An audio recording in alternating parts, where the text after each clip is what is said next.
Hi friends, എത്ര ജോലി ചെയ്തിട്ടും വർഷങ്ങളായിട്ട് ജോലി ചെയ്തിട്ടും ജീവിതത്തിൽ രക്ഷപ്പെടാൻ പറ്റാത്ത ആൾക്ക് വേണ്ടിയിട്ട് ഒരുപാട് കാലമായി ഗൾഫിൽ ജീവിക്കുന്ന, ഒരുപാട് കാലം നാട്ടിൽ ഒരുപാട് മേഖലകളിൽ ജോലി ചെയ്ത് ബിസിനസ് ചെയ്ത് എന്നിട്ടൊന്നും വിജയിക്കുന്നില്ല. വിജയിക്കാത്തവരുടെ ശ്രദ്ധയ്ക്ക് ജോലി ചെയ്ത് വിജയിക്കാത്ത കാരണം എന്ന് പറഞ്ഞു കഴിഞ്ഞാൽ, നമ്മൾ ജോലി ചെയ്യും ചിലവാക്കും, ശമ്പളം കിട്ടും ചിലവാക്കും. അങ്ങനെ ആ രീതിയിൽ ആ സർക്കിളിൽ പോയി കഴിഞ്ഞാൽ നമുക്ക് ജീവിതത്തിൽ ഒരിക്കലും വിജയിക്കാൻ പറ്റില്ല. ജീവിതത്തിൽ വിജയിക്കണമെങ്കിൽ നിങ്ങൾ പഠിക്കുന്ന കാലത്ത് തന്നെ നിങ്ങൾ പൈസ മിച്ചം വെച്ചിട്ട്, കുറഞ്ഞ പൈസ നമ്മൾ മിച്ചം വെക്കണം, മസ്റ്റ്. എന്നാൽ മാത്രമേ നമുക്ക് വിജയിക്കാൻ പറ്റുള്ളൂ. ആ മിച്ചം വെക്കുന്ന പൈസ എടുത്തിട്ട് പിന്നെ എന്തെങ്കിലും ആവശ്യത്തിനും എടുത്തിട്ട് ചിലവഴിക്കരുത്. ആ പൈസ ഏതെങ്കിലും ഒരു ഇൻവെസ്റ്റ്മെൻറ്റ്, എന്തെങ്കിലും ഒരു പ്രൊഡക്റ്റ് മേടിക്കുക. ആ ഒരു പ്രൊഡക്റ്റ് നിങ്ങൾ മേടിച്ചിട്ട് ഏതെങ്കിലും ഒരു ഷോപ്പിൽ കൊണ്ടാച്ചു കൊടുക്കുക. ഇത് വിറ്റിട്ട് തന്നാൽ മതി പൈസ. പരിചയമുള്ള ഏതെങ്കിലും ഒരു ഷോപ്പിൽ നിങ്ങൾ മേടിച്ച പൈസേൻ്റെ വാല്യുള്ള സാധനം നിങ്ങൾ ഹോൾസെയിലിൽ നിന്ന് മേടിച്ചിട്ട് റീറ്റെയിൽ ഷോപ്പുകാരന് കൊടുക്കുക. നിങ്ങളിത് വിൽക്ക്, അതിന് ശേഷം എനിക്ക് പൈസ താ, അല്ലെങ്കിൽ എന്നാൽ വിറ്റ് ഉടനെ തന്നെ പൈസ മേടി, അല്ലെങ്കിൽ ഉടനെ തന്നെ പൈസ കിട്ടുമെങ്കിൽ അങ്ങനെ അപ്പോൾ നിങ്ങളെ നിലവിലുള്ള വരുമാനവും അവിടെ നിന്നുള്ളൊരു വരുമാനം, ചെറിയൊരു വരുമാനം, എക്സ്ട്രാ ഒരു വരുമാനം, ആ എക്സ്ട്രാ വരുന്ന വരുമാനം, നിങ്ങൾ കച്ചവടം ചെയ്തിട്ടുള്ള വരുമാനം നിങ്ങൾ ഒരിക്കലും ഒരാളോടും പറയരുത്. വീട്ടിൽ പോലും പറയരുത്. വീട്ടിൽ പറഞ്ഞാൽ തന്നെ അവർ പല പെണ്ണുങ്ങന്മാർ ഒരുപാട് എന്തെങ്കിലും ഒരു ആവശ്യങ്ങൾ പറയും, അത്യാവശ്യങ്ങൾ പറയും, അതിന് വേണം ഇത് വേണം പറഞ്ഞു, മോനെ അതിങ്ങ് താന്ന് പറഞ്ഞാൽ അത് മേടിക്കും. അതുകൊണ്ട് ആ പൈസ നിങ്ങൾ വേറെ ഒരുത്തിൽ വെക്കുക. ഒരു അക്കൗണ്ട് എടുത്തിട്ട് അതിന് ഒരു ATM പോലും എടുക്കരുത്.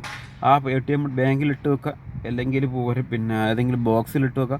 എന്നിട്ട് വീണ്ടും ഒരു പ്രൊഡക്റ്റ് അത് തന്നെ റിപ്പീറ്റ് ചെയ്യാൻ പറ്റുന്ന പ്രൊഡക്റ്റാണെങ്കിൽ അത് തന്നെ ചെയ്യല്ല, വേറെ എന്തെങ്കിലും ആ എമൗണ്ട് കൊണ്ട് വീണ്ടും മേടിക്കുക.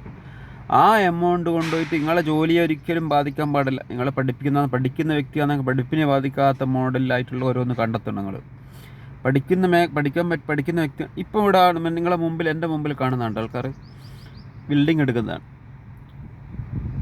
ഈ ബിൽഡിംഗ് എടുക്കുന്ന വ്യക്തികൾ രാവിലെ തൊട്ട് വൈകുന്നേരം വരെ ഇതിൻ്റെ അകത്തിൽ എല്ലാവരെയും പറയാൻ പറ്റില്ല. ഉച്ചവരെ പണിയെടുക്കും. രാവിലെ 6 മണിക്ക് വന്നവരാണ്, ഇനി ഉച്ചക്ക് അവർ പോകും. അവർക്ക് കിട്ടുകയെന്ന് പറഞ്ഞാൽ ഇവിടുത്തെ ഗൾഫിലെ 1500 ദിർഹംസാണ് കിട്ടുക. ഈ 1500 ദിർഹംസ് കൊണ്ട് ഏകദേശം നാട്ടിൽ അതിൻ്റെ ഒരു 24 ഗുണിച്ചാൽ മതി നിങ്ങൾ.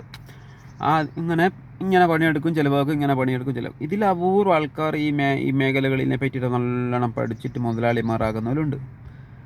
അതാണ് ഈ കാര്യങ്ങൾ കിട്ടുക. അപ്പം ഓക്കെ, ബൈ. ജീവിതത്തിൽ വിജയിക്കാൻ വേണ്ടിയിട്ട് പൈസ മിച്ചം വെക്കുക. ആ മിച്ചം വെച്ച പൈസ കൊണ്ട് എന്തെങ്കിലും ബിസിനസ് തുടങ്ങാം. ചെറിയ ബിസിനസ്, കുഞ്ഞു ബിസിനസ് വരെ തുടങ്ങാം. നിങ്ങൾക്ക് അച്ചാർ ബിസിനസ് ചെയ്യാം. നിങ്ങളെ എമൗണ്ട് ആദ്യം ചെറിയൊരു ബിസിനസ് എടുത്ത് കഴിഞ്ഞാൽ നമുക്ക് പോരാ, ഈ എമൗണ്ട് ഈ പ്രോഫിറ്റ് പോരാ എന്ന് തോന്നും. ഫസ്റ്റ് തന്നെ വലിയ ഇൻവെസ്റ്റ്മെൻറ്റിനെ പറ്റി വലിയ ഇൻവെസ്റ്റ്മെൻറ്റിനെ പറ്റി ചിന്തിച്ചോ, കുഴപ്പമില്ല.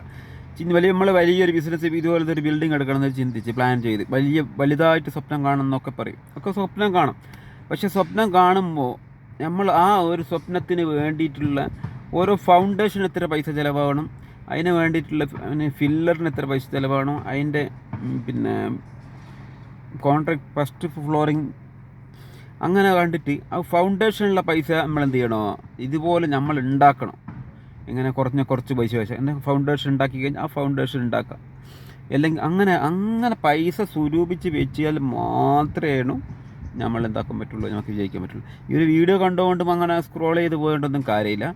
അപ്പോൾ ഇപ്പം തന്നെ ചെറിയൊരു ബോക്സ് മേടിക്കുക, അതിൻ്റെ അകത്ത് 1 രൂപ അല്ല 1 ദിർഹം ഇടുക. അങ്ങനെ 1 ദിർഹം ഇടുമ്പോൾ പോലും നമുക്ക് പിറ്റേ ഒരു എനർജി കിട്ടും. 2 ദിർഹം ഇടും, പിന്നെ നോട്ടുകൾ 5-ൻ്റെ ഇടും, 10-ൻ്റെ ഇടും. അങ്ങനെ ആ പൈസ ഒരിക്കലും ചിലവഴിക്കലേ ചെയ്യരുത്. അപ്പോൾ ഒന്നുകൊണ്ട് ഇങ്ങനെ നാട്ടിൽ പോകുമ്പോൾ ടിക്കറ്റിന് എടുക്കുക, അല്ലെങ്കിൽ ചിലവഴിക്കുക, ഒന്നും ചെയ്യരുത്. അതുകൊണ്ട് എന്തെങ്കിലും ഒരു പ്രൊഡക്റ്റ് മേടിച്ചിട്ട് അവിടെ വെക്കുക. വിൽക്കാൻ പറ്റുന്നൊരു പ്രൊഡക്റ്റ് മേടിച്ച് അവിടെ വെക്കുക. Okay, by.